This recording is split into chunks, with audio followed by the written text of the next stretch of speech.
जहर बोलते हैं ना, हमारी पॉलिसी है कि हम दुश्मन के बच्चों को भी पढ़ाते हैं। ये पॉलिसी इंडिया की है और आपकी तरह नहीं कि देश के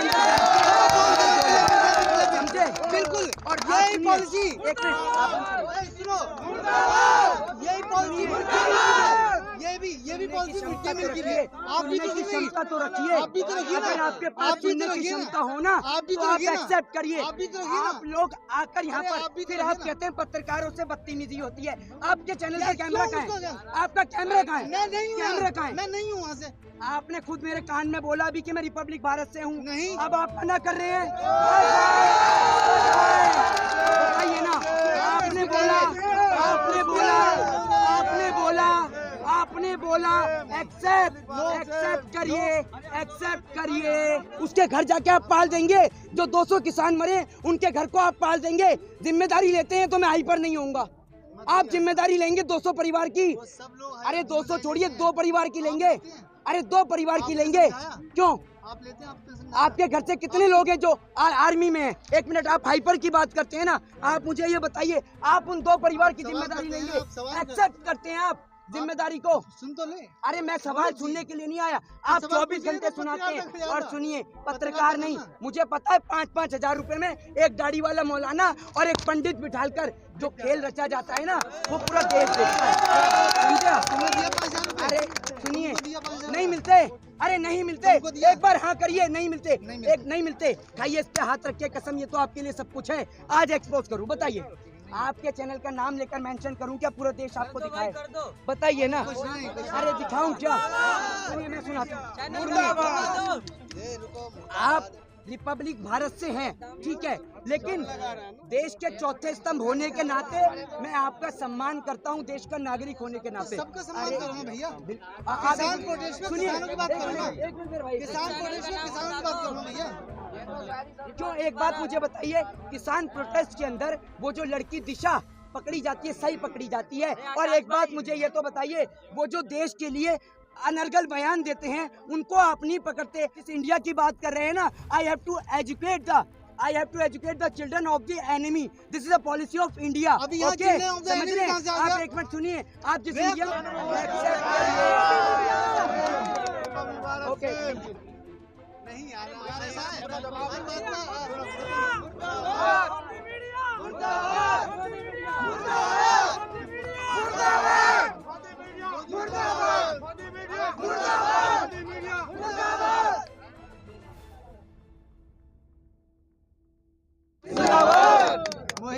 आई एम सॉरी सर, मुझे आपकी आवाज़ सुनाई नहीं दे रही। अगर आप लाइव दिखाते हैं तो आप आइए मेरे सामने और अपने चैनल के सीनियर एडिटर, मैं अभी नाम मेंशन करूंगा तो शायद यहाँ बवाल हो जाए, लेकिन अगर आप एक मिनट सर, स्टॉप। आप अगर दिखाएंगे तो लाइव चलाइए, कैमरा पूरे देश की जनता देखना चाहेगी। लेकिन अगर आपकी मंशा ये है कि हम बोलना छोड़ दें तो लोकतंत्र मुझे आज़ादी देता है। आप या आपके सीनियर चीफ एडिटर मुझे इस बात की आज़ादी नहीं देते कि मैं बोलूं या नहीं बोलूं। मेरी मर्जी है, जो मेरे मन में आता है।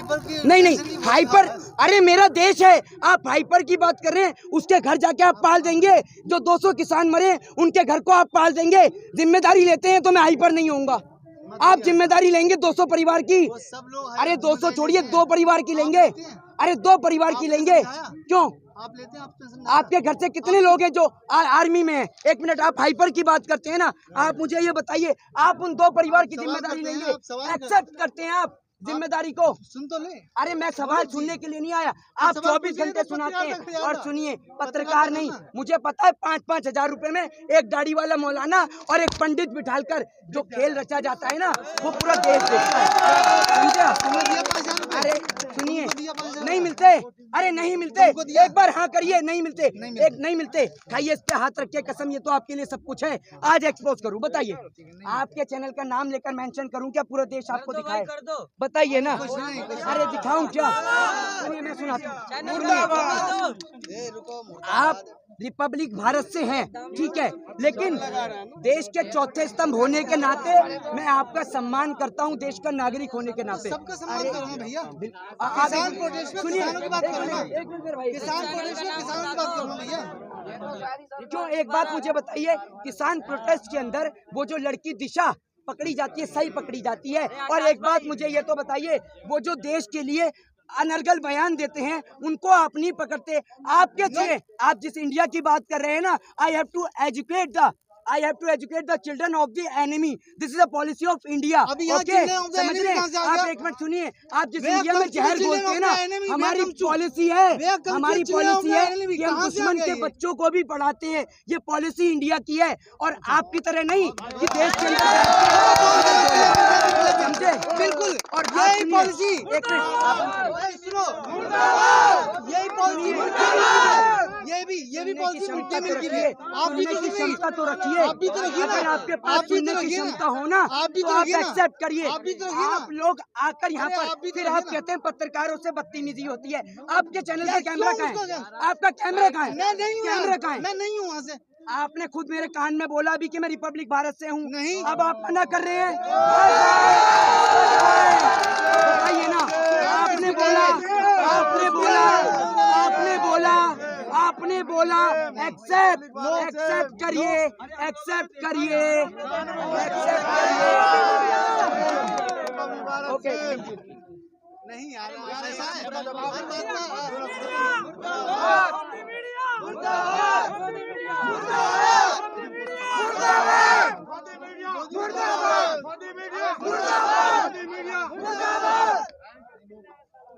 इनके निक्करधारी जो हाथ में सरेआम लाठी डंडे लेकर घूमते हैं, उनको लेकर देश की सरकार कोई कार्रवाई नहीं करती। लेकिन एक निहत्ती लड़की, मतलब आज डेमोक्रेसी के अंदर, डेमोक्रेटिक कंट्री के अंदर, लोकतंत्र के अंदर जो लोगों से उनके बोलने का अधिकार, जो उनकी अभिव्यक्ति की आज़ादी है, वो जो छीनी जा रही है, वो सरासर गलत है। देश के अंदर से तमाम स्टूडेंट्स को उठाया जा रहा है, छात्र संगठन के लोगों को उठाया जा रहा है। आखिर देश की सरकार क्यों उठा रही है? उनके ऊपर चार्जशीट दाखिल कर रही है, उनके ऊपर NIA के ज़रिए, उनके ऊपर UAPA के ज़रिए, उनके ऊपर पुलिस के ज़रिए, FIRs के ज़रिए और नोटिस के ज़रिए कार्रवाई करवा रही है।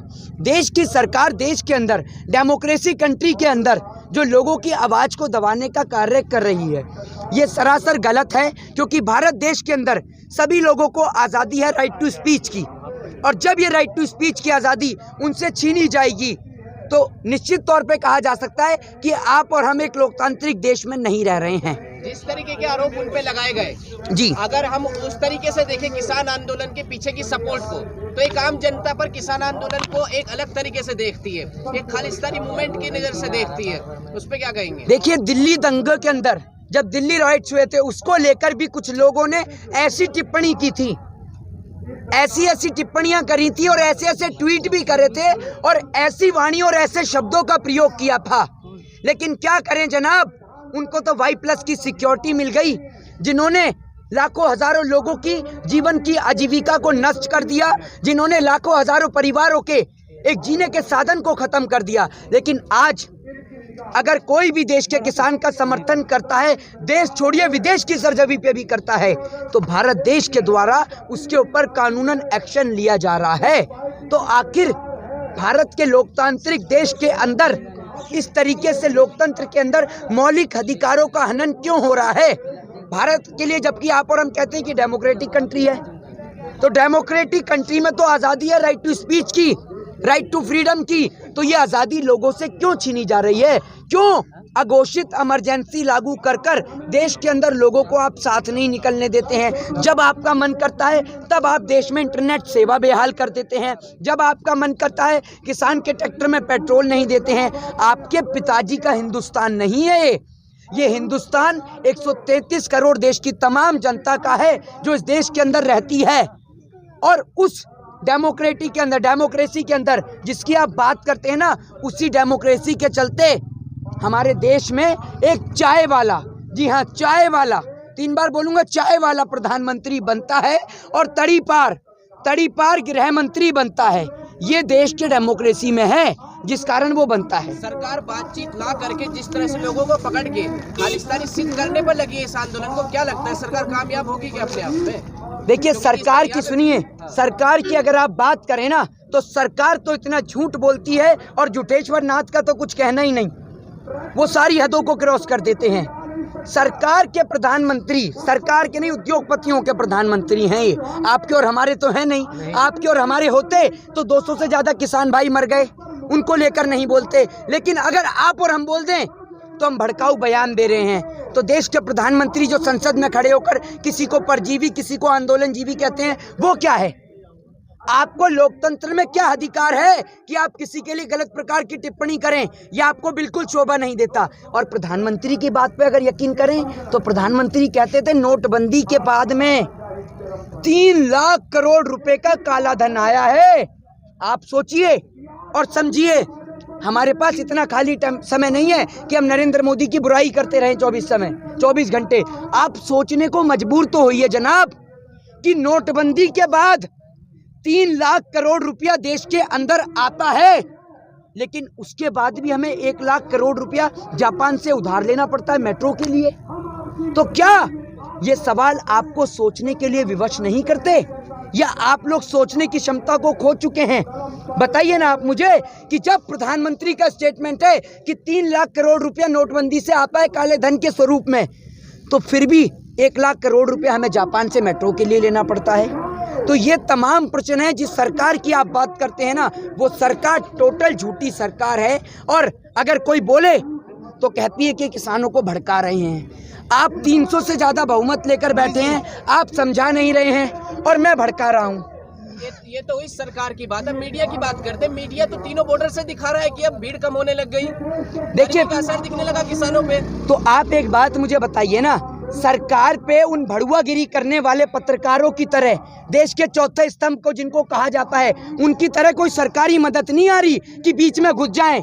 समझ रहे हैं? जिस भोज में निमंत्रण नहीं, उसमें कुत्ता मरे हाथी मरे, अपने बाप का क्या जाता है। लेकिन मीडिया उसी भोज में घुसती है। सुनिए, अरे सुन तो लीजिए, आप भी सुनिए। आप एक बात मुझे बताइए, जिसको आप कह रहे हैं, आप एक बात मुझे बताइए, अगर आपने कभी देश के अंदर पूछा है कि वो पत्रकार जो 40 से 50 हज़ार रुपये, 1 लाख रुपए कमाते हैं, उनके पास ऑडी, मर्सिडीज और लैम्बोर्गिनी और फरारी और जैगुआर कहाँ से आती है? उनके को कोई दहेज में देके जाता है क्या? एक वो पत्रकार जो पहले एंकरिंग करता है और फिर खुद चैनल का मालिक भी बन जाता है, तो ये पैसा कहाँ से आ रहा है? ये रिश्ता क्या कहला रहा है? जरा ये तो बताइए। ये सारा कुछ हम ही बता देंगे।